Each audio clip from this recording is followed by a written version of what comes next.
Hello, family and friends.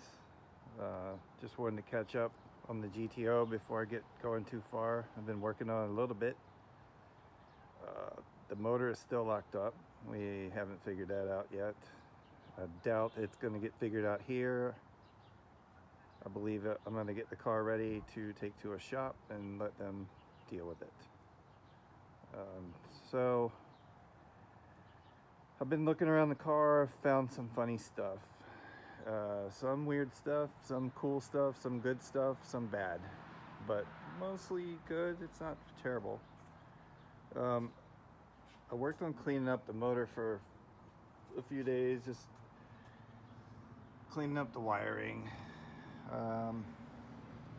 cleaning up the engine bay, painting, and finding odd stuff. Like I said, one of the vacuum lines coming from the carburetor, let's see, that one there was actually run back to the windshield washer. So if you can imagine, maybe you're going down the road and you spray your windshield washer and you're squirting water into the carb. That would not be good. So we fixed that. I told you the hood was kinked. I found where they tried to repair it. You're gonna have to get a new hood. Anyway, that's my opinion. Underneath the car, the suspension, the shocks are beat. The sway bar bushings are toast. They were just dangling. We'll replace those, no problem. But the motor, I wish it would turn over. It'd be fun, but I don't want to force it. Something could be jammed up.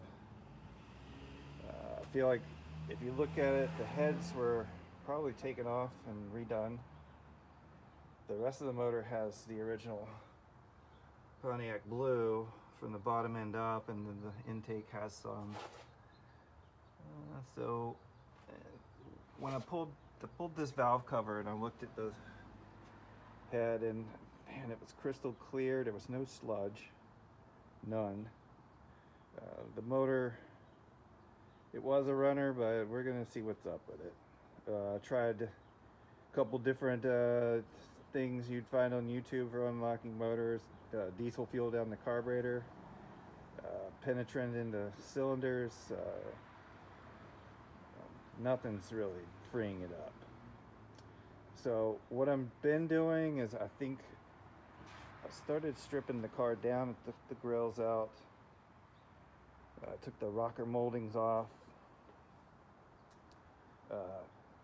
Oddly enough, I forgot to mention in the other videos, there was no fender badges on here. Someone had taken them off and bondoed the holes and not put them back on. So not sure why they did that. I promised you a peek in the trunk, so let's move around. The trunk I was really happy with. Had no rust holes through, a little bit of scaling on this side. This side looked really good, so a lot of original splatter paint. The convertible pump, you can see it's off of its mount, but I did test it with the battery hooked up, and it pumped fluid right back into the trunk from that open line. Sorry about the jet. The lifters, the right side lifter is toast, so it was jammed. It was all unhooked. I imagine that's why they unhooked it. Once again, looking around the floors, not too bad. I took the back bumper off yesterday, took the bezels out, went up underneath the car, and I found some fun things. First of all, it has these weird exhaust resonators in the back, and then it's got mufflers here. The rear end, I looked for codes and I found the limited slip fluid only, which is great because it means I have a posi rear end like it's supposed to. it had it on the build sheet, but I wasn't sure. And yesterday I cut off these lock lugs. So today I'll be pulling the wheels off, seeing how things look up under there. I want to pull the interior out and maybe put one bucket seat back in so that if they need to drive it, once they get the motor fixed, cool, they can do that. But I'm going to take this stuff out. We got a carpet kit coming that's going to come to do these seat covers. I got some headrests coming. And there's just so many little odds and ends. Old cars, they love to suck up parts and money. But I did hook up a battery. We tried the lights. I was pleasantly surprised. The front lights, 3 out of 4 headlights worked.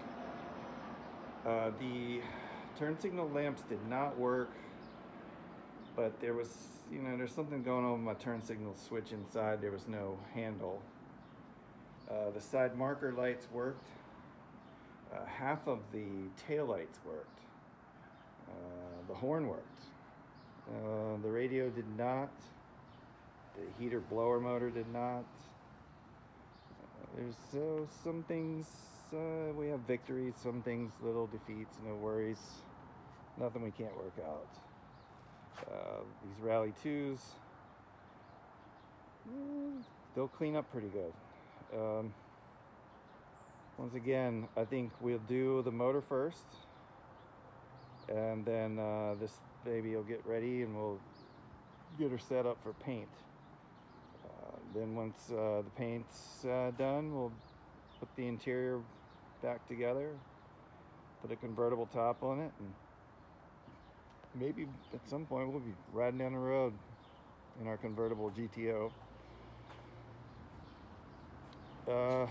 Not much else for now, guys. This is how it is coming in. So I'm trying to remember it the way it came in. One of these days I'll look back on this video and be like, whew, all that work. So anyway, hope you guys had a fun tour. Take care.